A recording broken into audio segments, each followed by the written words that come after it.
Hello বন্ধুরা, আজকে আমরা চলে গেছিলাম গোয়া হয়ে পুনের উদ্দেশ্যে। পুনের স্বামীনারায়ণ মন্দির দর্শন করার জন্য রাস্তায় যাবার পথে আমরা অসাধারণ শোভা উপভোগ করতে করতে যাচ্ছিলাম। তারপরেই হঠাৎ দেখতে পেলাম একটা খুব সুন্দর জলপ্রপাত, যার নাম দুধসাগর জলপ্রপাত। এই জলপ্রপাতটা গোয়ার মাডগাঁও রেলওয়ে স্টেশন থেকে পুনে রেলওয়ে স্টেশনে যাওয়ার পথে পড়ে। তারপর আমরা দীর্ঘ 12 ঘন্টা ট্রেন জার্নির পর শেষমেশ চলে এসেছিলাম এই পাহাড়ে ঘেরা সুন্দর একটি মন্দির, যার নাম স্বামীনারায়ণ মন্দির।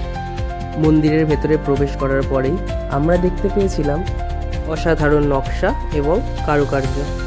মন্দিরের ভেতর থেকে বাইরের কোনো আওয়াজই ভেতরে আসছিল না। ভেতরে একটা অদ্ভুত নীরবতা কাজ করছিল। পাহাড়ে ঘেরা এই সুন্দর পবিত্র মন্দিরে আসতে গেলে তোমাদের পুনে স্টেশন থেকে ক্যাবে করে আসতে হবে। এক একটা গাড়ি ভাড়া লাগতে পারে 1000 থেকে 1500 টাকার মতো, কিন্তু সেখানেও কিছু বার্গেনিং করলে কম বেশি তারা করে দেবে। আজকের দিনটা আমাদের এইভাবেই কেটেছিল। দেখা হচ্ছে পরের কোনো ভিডিওতে।